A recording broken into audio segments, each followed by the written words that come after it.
Olá, boa noite. Estamos de volta com mais um TVU Entrevista. Aqui nós traremos discussões com especialistas, autoridades e representantes sobre os temas mais atuais do cenário local e nacional. Então começa agora o TVU Entrevista.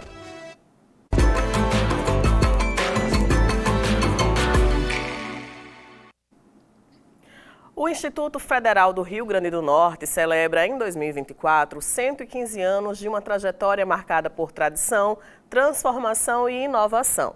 Fundado em 1909 como Escola de Aprendizes Artífices, o IFRN tem desempenhado um papel fundamental na educação e no desenvolvimento socioeconômico do Estado e do país. Com 22 campi distribuídos pelo Rio Grande do Norte, a instituição oferece cursos técnicos, superiores e de pós-graduação, abrangendo diversas áreas do conhecimento. E é para falar sobre o IFRN que eu converso agora com o professor José Arnóbio, atual reitor do Instituto. Boa noite, professor. Boa noite, muito bem-vindo. Obrigado pela sua presença aqui conosco. Professor, o senhor foi reeleito agora, né, com mais de 71% dos votos na última consulta pública, tendo assumido a primeira vez em 2024 e agora renovando para o próximo quadriênio, né? Então, para começar, gostaria que o senhor falasse um pouquinho sobre o balanço, né, dessa primeira gestão e as suas perspectivas para os próximos 4 anos. A primeira gestão ela começa um pouco conturbada, né, em função de tudo que a gente viveu na instituição durante 8 meses de uma gestão pro tempore no IFRN, né? E aí, após esses 8 meses, em dezembro de 2020, a gente toma posse e a partir daí a gente começa a reconstruir a instituição, né? Esses últimos 4 anos foram anos de alguns avanços, né, importantes na instituição. Muitos documentos institucionais que estavam desatualizados foram refeitos, a política de internacionalização, as políticas de extensão, avanço na política de pesquisa, né? O nosso sistema unificado de administração pública, o nosso SUAP, né? Uma ferramenta que hoje já chega a 80% dos institutos federais do Brasil, da rede, na verdade, e já alcança algumas outras instituições.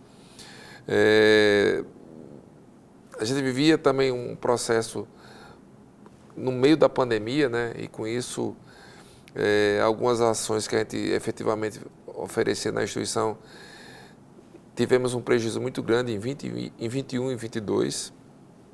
E essas ações elas começaram a ser retomadas, a participação dos nossos alunos nas Olimpíadas do Conhecimento, os alunos do ensino médio, né?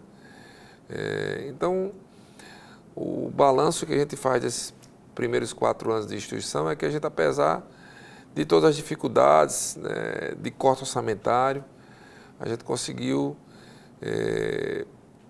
evoluir com relação à nossa instituição, né? Como você bem disse, é uma instituição que tem 115 anos, feitos agora no dia 23 de setembro passados, e ao longo desses anos a instituição se refez, né? Começa com a Escola de Aprendizes Artífices, muda as suas denominações até chegar hoje o que é a IFRN.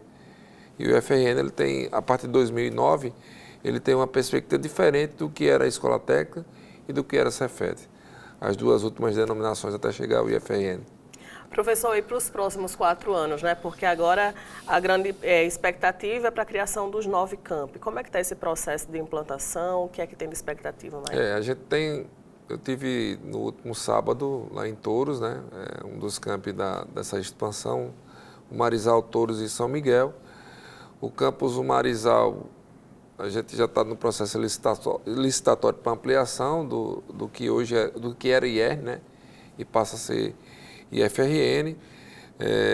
O campus São Miguel também, a gente já está no processo quase finalizando a licitação, porque tem uns trâmites de cartórios com relação a questão do espaço geográfico que vai abarcar o IFRN e o Campus Touros também.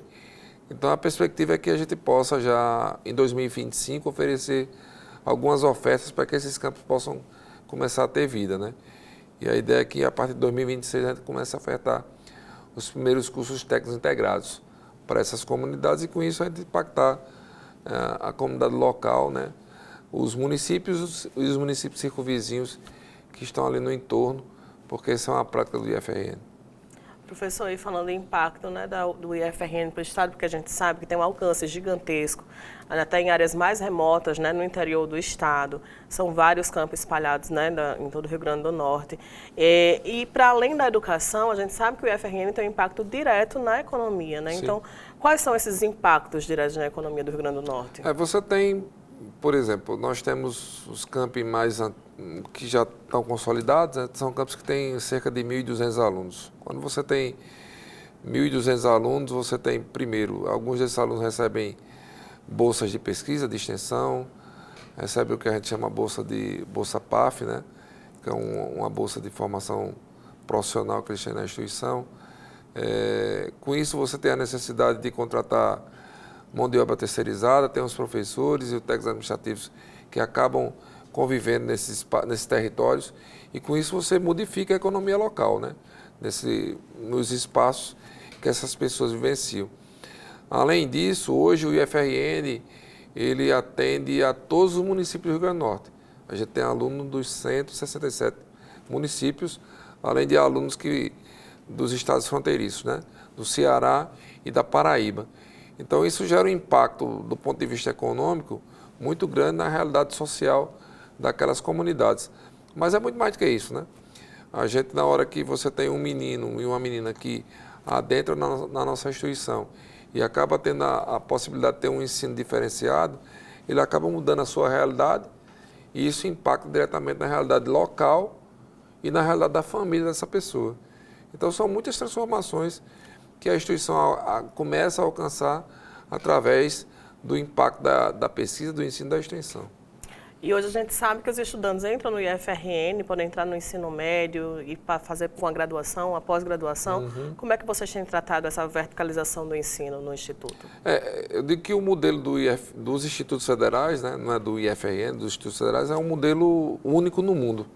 Não existe nenhum país que tenha um modelo igual ao nosso, onde você tem curso de formação inicial e continuada até doutorado.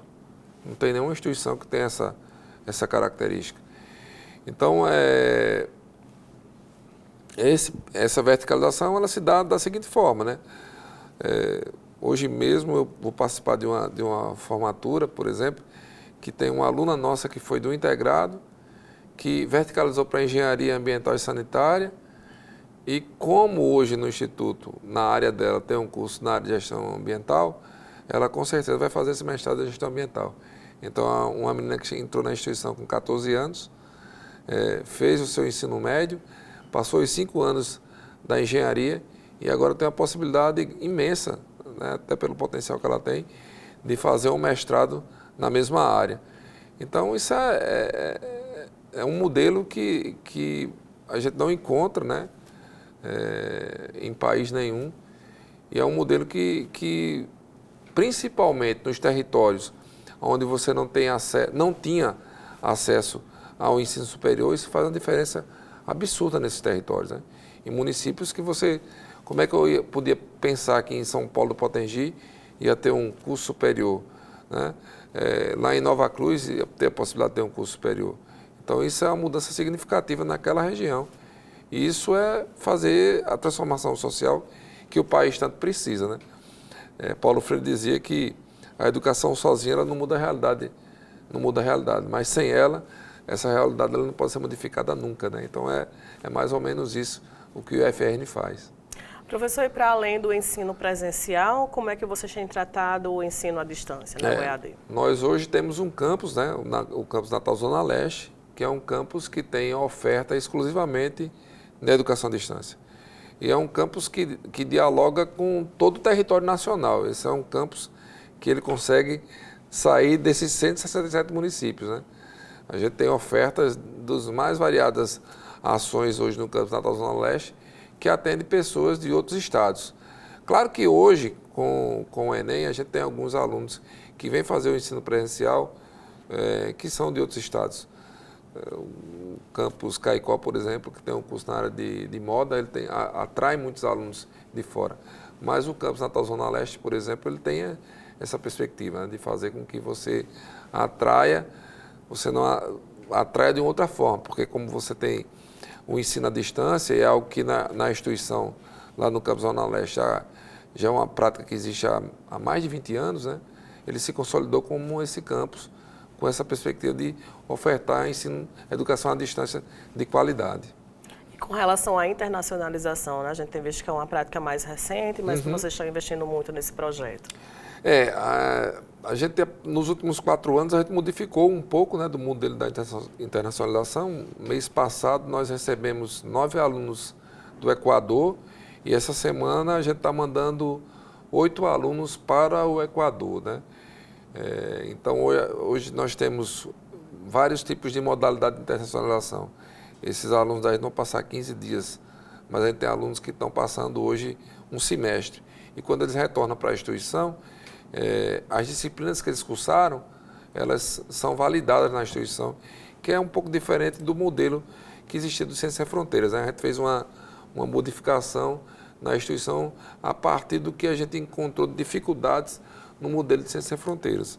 Então, é uma ação recente da instituição nessa perspectiva de levar nossos alunos em programas de extensão e de pesquisa e também de uma permanência mais alongada, no caso de 6 meses.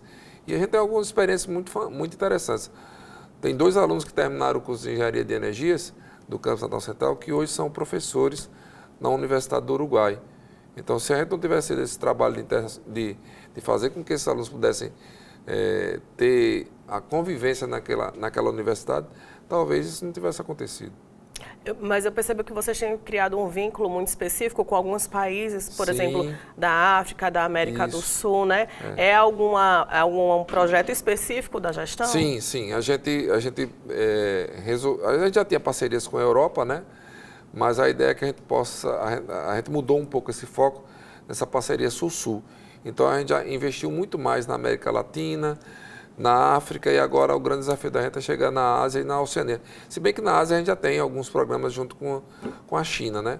Tanto na mecanização, que é um trabalho que nós temos, como na área de mineração. Mas a ideia é que a gente possa, para esses próximos 4 anos, estreitar ainda mais essa relação, tanto com a América Latina, com a África, Oceania e Ásia.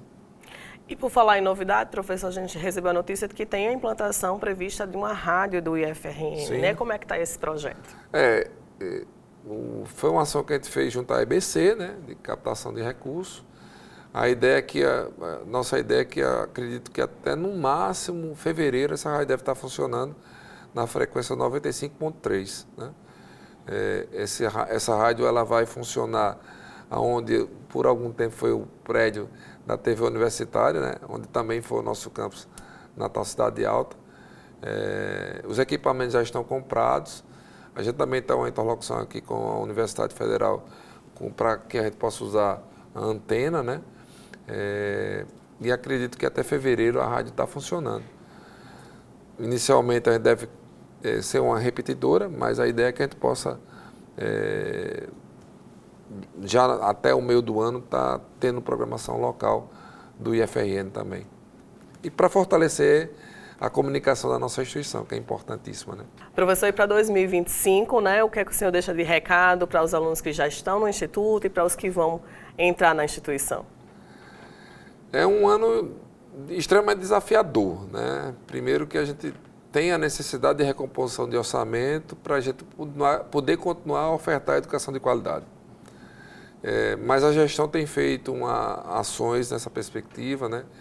Tem dialogado com o Ministério da Educação, a gente no Fórum de Reitores, a gente tem colocado essas pautas da necessidade de recomposição de orçamento para a gente possa continuar ofertando ensino público gratuito de qualidade. Então, que você, aluno do IFRN, que ainda não entrou, né, que está esperando o resultado do ensino médio integrado, que deve sair agora em dezembro, que você vá se animando para que a gente possa, em 2025, receber você, aluno do médio, você, aluno do ensino superior, e que a gente possa, durante essa sua jornada, modificar essa relação tua com a sociedade e a tua relação com o teu entorno, para que a gente possa fazer as mudanças necessárias que o país tanto precisa.